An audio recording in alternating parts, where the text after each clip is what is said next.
നിങ്ങളെക്കുറിച്ച് നിങ്ങളുടെ അച്ഛനമ്മമാരുടെ സ്വപ്നം എന്തായിരുന്നു? അത് നിറവേറ്റാൻ സാധിച്ചിട്ടുണ്ടോ? ഇതാണ് നമ്മുടെ ഇന്നത്തെ വിഷയം. നിങ്ങൾ ഒരുപാട് ഉറക്കം കളഞ്ഞ് പഠിച്ചവരായിരിക്കാം, ഡിഗ്രി എടുത്തവരായിരിക്കും, ജീവിതത്തിൽ എന്തെങ്കിലും ആകണമെന്ന് ഒരു കാലത്ത് ആഗ്രഹിച്ചവരായിരിക്കും. പക്ഷെ ഇന്ന് ഞാൻ ചോദിക്കുന്നത് വളരെ സത്യസന്ധമായ ഒരു ചോദ്യമാണ്. നിങ്ങളെക്കുറിച്ച് നിങ്ങളുടെ അച്ഛനമ്മമാരുടെ സ്വപ്നം എന്തായിരുന്നു? ആ സ്വപ്നം നിങ്ങൾക്ക് നിറവേറ്റാൻ സാധിച്ചോ? നമ്മളെക്കാൾ നമ്മളെക്കുറിച്ച് കൂടുതൽ സ്വപ്നം കണ്ടത് നമ്മുടെ അച്ഛനും അമ്മയുമായിരുന്നു. അതിന് യാതൊരു തർക്കവുമില്ല. അന്നത്തെ കാലത്ത് അവർക്ക് വലിയ ഇംഗ്ലീഷ് വാക്കുകളൊന്നും അറിയില്ലായിരിക്കാം, കരിയർ പ്ലാൻ ചെയ്യാൻ അറിയില്ലായിരിക്കാം, ചൈൽഡ് സൈക്കോളജി അറിയില്ലായിരിക്കാം, കോൺഷ്യസ് പേരന്റിങ് അറിയില്ലായിരിക്കാം. പക്ഷേ അവരുടെ ഹൃദയത്തിൽ ഒരു സ്വപ്നം ഉണ്ടായിരുന്നു. അതുതന്നെയാണ് യാഥാർത്ഥ്യം. ആ സ്നേഹം, ആ ചേർത്ത് പിടിക്കല്. അവരെന്തും നമുക്ക് ഗുണകരമായതോ ഗുണകരമല്ലാത്തതോ ചെയ്തോട്ടെ, പക്ഷേ അവരുടെ ഹൃദയത്തിൽ നമ്മളിപ്പോൾ നമ്മുടെ കുഞ്ഞുങ്ങളെക്കുറിച്ച് ആഗ്രഹിക്കുന്നത് പോലെ ഒരാഗ്രഹം ഉണ്ടായിരുന്നു. അവരുടെ ഹൃദയത്തിൽ നമുക്കൊരിടമുണ്ടായിരുന്നു. എൻ്റെ മകനല്ലെങ്കിൽ മകൾ നല്ല നിലയിലെത്തണം. ഇന്നത്തെ പോലെ അന്ന് സാമ്പത്തികമായ നിലകളൊന്നും ഭദ്രമല്ലായിരുന്നു. എങ്കിലും അവർ അതിനുവേണ്ടി പലതും ത്യജിച്ചു. അവരുടെ ജീവിത സൗകര്യങ്ങൾ മാറ്റിവെച്ചു, അവരുടെ ആഗ്രഹങ്ങൾ അടക്കി വെച്ചു. നമ്മുടെ പഠനത്തിനായി അവർ പണം കണ്ടെത്തി. നമ്മൾ ഉറങ്ങുമ്പോഴും അവർ നമ്മളെക്കുറിച്ച് ചിന്തിച്ചു. പക്ഷേ ജീവിതത്തിൻ്റെ ഏതോ കാലഘട്ടത്തിൽ നമുക്ക് പലർക്കും വഴിതെറ്റി. ചിലർക്ക് സാഹചര്യങ്ങൾ തടസ്സമായി, ചിലർക്ക് സാമ്പത്തിക പ്രശ്നങ്ങളുണ്ടായി, ചിലർക്ക് ആത്മവിശ്വാസക്കുറവുണ്ടായി, ചിലർക്ക് ശരിയായ ഗൈഡൻസ് കിട്ടിയില്ല, ചിലർക്ക് ലക്ഷ്യം വ്യക്തമായിരുന്നില്ല, ചിലർക്ക് പഠിച്ചിട്ടും ജീവിതത്തിൽ എത്തേണ്ടിടത്ത് എത്താൻ കഴിഞ്ഞില്ല. ഞാൻ എന്നെക്കുറിച്ച് സത്യസന്ധമായി പറയട്ടെ, എൻ്റെ അച്ഛനമ്മമാരുടെ പ്രതീക്ഷ പൂർണ്ണമായി നിറവേറ്റാൻ എനിക്ക് എൻ്റെ ഔദ്യോഗിക കാലഘട്ടത്തിൽ സാധിച്ചിരുന്നില്ല. അതെൻ്റെ ഉള്ളിലെ ഒരു വേദനയാണ്. ആ വേദനയെ ഞാൻ ഇന്ന് ഗിൽറ്റാക്കി മാറ്റിയതുമില്ല.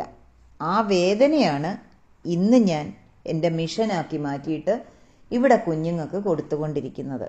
ഇനിയൊരു കുഞ്ഞിന് പോലും അങ്ങനെ ഒരവസ്ഥ വരരുത്, അതിനുവേണ്ടിയാണ് ഞാൻ പ്രവർത്തിക്കുന്നത്. അതുകൊണ്ടാണ് ഇന്നെൻ്റെ കോൺഷ്യസ് പേരൻറ്റിങ്ങിനെ ഞാൻ ഇത്രയേറെ ഗൗരവമായിട്ട് എടുത്തിരിക്കുന്നതും ക്ലാസ്സുകളിലൂടെ കുഞ്ഞുങ്ങൾക്കും പേരൻസിനും കൊടുക്കുന്നതും. നമ്മുടെ തലമുറ ഒരുപാട് പഠിച്ചു, പക്ഷേ പലർക്കും പഠനത്തിൻ്റെ പിന്നിലെ ലക്ഷ്യം മനസ്സിലായിരുന്നില്ല. പഠിക്കണമെന്ന് പറഞ്ഞു, നമ്മൾ പഠിച്ചു. പക്ഷെ എന്തിനാണ് പഠിക്കുന്നതെന്ന് ആരും ആഴത്തിൽ ചോദിച്ചതുമില്ല നമ്മുടെ അടുത്ത്. എന്തിനാ പഠിക്കുന്നത്? മാർക്ക് വേണം എന്ന് പറഞ്ഞു. പക്ഷേ മാർക്കിനെ എങ്ങനെ കാണണമെന്ന് നമ്മൾ പഠിച്ചില്ല. നമ്മുടെ മനസ്സിനെ എന്തിലേക്ക് ഫോക്കസ് ചെയ്യണമെന്ന് നമ്മൾ പഠിച്ചില്ല. എങ്ങനെ ഫോക്കസ് ചെയ്യണമെന്ന് നമ്മൾ പഠിച്ചില്ല. നല്ല ജോലി വേണമെന്ന് പറഞ്ഞു, പരീക്ഷകൾ എഴുതി, PSC ടെസ്റ്റുകൾ എഴുതി, റാങ്ക് ലിസ്റ്റ് വന്നു, റാങ്ക് ലിസ്റ്റ് തള്ളിപ്പോയി. പക്ഷേ അവിടെയും ആത്മവിശ്വാസമെന്ന് പറഞ്ഞ ഒന്നുണ്ടായിരുന്നത് കൊണ്ട് നമ്മൾ പതറിയില്ല, എങ്ങനെയും ജീവിച്ചു. ഇത് ശരിയല്ലേ ഞാൻ പറഞ്ഞത്? നിങ്ങളുടെ അഭിപ്രായം കമൻറ്റ് ബോക്സിലോട്ടൊന്ന് രേഖപ്പെടുത്തുമോ? പല പ്രതിസന്ധി ഘട്ടങ്ങൾ വരുമ്പോഴും എങ്ങനെ അതിനെ അതിജീവിക്കണമെന്ന് ഇന്ന് കുഞ്ഞുങ്ങൾക്കറിയില്ല. നമുക്കന്നില്ലാതിരുന്ന ഒരു കാര്യമായിരുന്നു മൊബൈൽ ഇല്ലാത്ത കാലത്ത് പല കാര്യങ്ങളും നമുക്ക് ഡിസ്ട്രാക്ഷൻസ് ഉണ്ടായിരുന്നുവെങ്കിലും നമ്മൾ എങ്ങനെയൊക്കെയോ പിടിച്ചു നിന്നു. എന്നാൽ ഇന്ന് കുട്ടികളുടെ കയ്യിൽ മൊബൈലുണ്ട്. അവർക്ക് അറ്റൻഷൻ പിടിച്ചു നിർത്താനുള്ള ലോകം മുഴുവൻ അവരുടെ കൈവിരൽ തുമ്പിലുണ്ട്. പക്ഷേ ഇന്നത്തെ കുട്ടിക്ക് വെറുതെ പഠിക്കൂ എന്ന് പറഞ്ഞാൽ മതിയോ? മതി വരില്ല. കുട്ടിക്ക് ബാല്യത്തിൽ തന്നെ പഠിപ്പിക്കേണ്ടത് ശ്രദ്ധ എങ്ങനെ കേന്ദ്രീകരിക്കണം, ലക്ഷ്യം എങ്ങനെ കണ്ടെത്തണം, മൊബൈൽ എങ്ങനെ നിയന്ത്രിക്കണം, സ്വയം പഠനത്തിലേക്ക് എങ്ങനെ വരണം, ഒരു കാര്യത്തിൽ സ്ഥിരമായി തുടരാൻ എങ്ങനെ പരിശീലിക്കണം, തോൽവി വന്നാലും എങ്ങനെ വീണ്ടും എഴുന്നേൽക്കണം. ഇതാണ് കോൺഷ്യസ് പേരന്റിങ്. കോൺഷ്യസ് പേരന്റിങ് എന്നത് കുട്ടിയെ കൺട്രോൾ ചെയ്യലല്ല, കുട്ടിയെ ഭയപ്പെടുത്തുകയല്ല, കുട്ടിയെ മറ്റുള്ളവരുമായി കമ്പയർ ചെയ്യുകയല്ല. കോൺഷ്യസ് പേരന്റിങ് എന്നത് കുട്ടിയുടെ ഉള്ളിലെ ദിശാബോധം ഉണർത്തുകയാണ്. കുട്ടി പഠിക്കാത്തപ്പോൾ നാം പലപ്പോഴും പറയാറുണ്ട്, നീ പഠിക്കില്ലെങ്കിൽ നിന്റെ ഭാവി പോയി. നീ അയൽവീട്ടിലെ കുട്ടിയെ കണ്ടു പഠിക്ക്, അവൻ എത്ര നന്നായി പഠിക്കുന്നു. മൊബൈൽ മാത്രം നോക്കിയിരുന്നാൽ എങ്ങും എത്തുകയില്ല, എങ്ങും ആവില്ല. ഇതൊക്കെ പറയുമ്പോൾ നമ്മൾ കരുതുന്നത് ഇത് കുട്ടിയെ മോട്ടിവേറ്റ് ചെയ്യുന്നുവെന്നാണ്.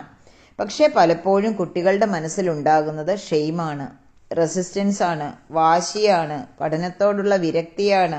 അതുകൊണ്ട് കുട്ടി നമ്മൾ പറഞ്ഞാലൊന്നും അനുസരിക്കണമെന്ന് വലിയ നിർബന്ധമൊന്നുമില്ല. അതുകൊണ്ട് ആദ്യം കുട്ടിയെ കണക്ട് ചെയ്യണം, പിന്നെയാണ് കറക്റ്റ് ചെയ്യേണ്ടത്. ഇന്ന് സ്കൂൾ തുറന്നിട്ട് വളരെ കുറച്ച് ദിവസങ്ങളേ ആയിട്ടുള്ളൂ. ഇതാണ് കുട്ടിയുടെ പഠന ജീവിതത്തിൽ റൊട്ടീൻ സെറ്റ് ചെയ്യുവാനുള്ള ഏറ്റവും ഫലപ്രദമായ ടൈം. ഇപ്പോൾ തന്നെ വീട്ടിൽ ചെറിയൊരു practice തുടങ്ങിക്കോളൂ.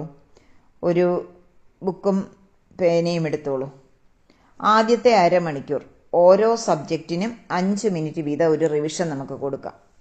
5 minute Malayalam, 5 minute English, 5 minute mathematics, 5 minute science, social studies, Hindi, അങ്ങനെ ഏത് വിഷയമാണെങ്കിലും 5 മിനിറ്റ്. ഇതൊരു ബ്രെയിൻ വാമപ്പ് ആണ്, ഇത് പഠനമല്ല. കുട്ടിയുടെ ബ്രെയിൻ പഠനത്തിലേക്ക് പതുക്കെ തിരിച്ചു വരാനുള്ള ഒരു ഡെയിലി പ്രാക്ടീസാണ്. ഇത് ചെയ്യുമ്പോൾ കുട്ടിക്ക് എന്താണ് കിട്ടുന്നത്?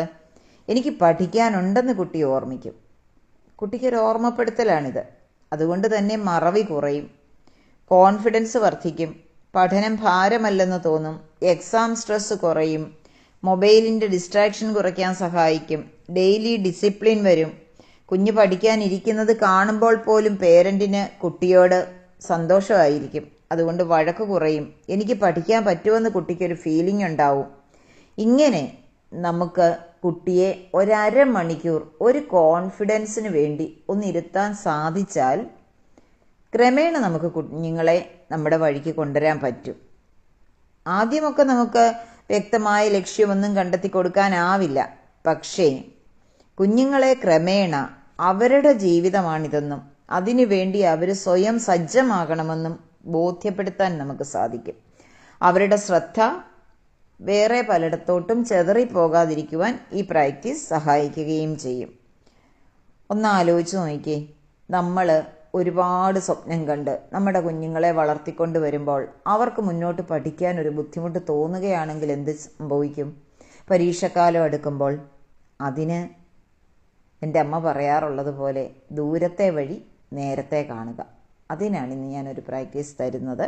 ഇന്ന് ശനിയാഴ്ചയാണ്. കുഞ്ഞിനെ ഇരുത്തിയൊന്ന് പരിശീലിപ്പിക്കുക. ഞായറാഴ്ചയും ഇതൊന്ന് ആവർത്തിച്ചാൽ നല്ലതായിരിക്കും. എല്ലാ ശനിയും ഞായറും ഈ രീതി ഒന്ന് പിന്തുടർന്നോളൂ. നിങ്ങൾക്ക് എന്തെങ്കിലും സംശയങ്ങളുണ്ടെങ്കിൽ കമൻറ്റ് ബോക്സിൽ ചോദിക്കാൻ മടിക്കരുത്. നാളെ മറ്റൊരു വീഡിയോയിൽ കാണാം. Thank you, love you, bless you.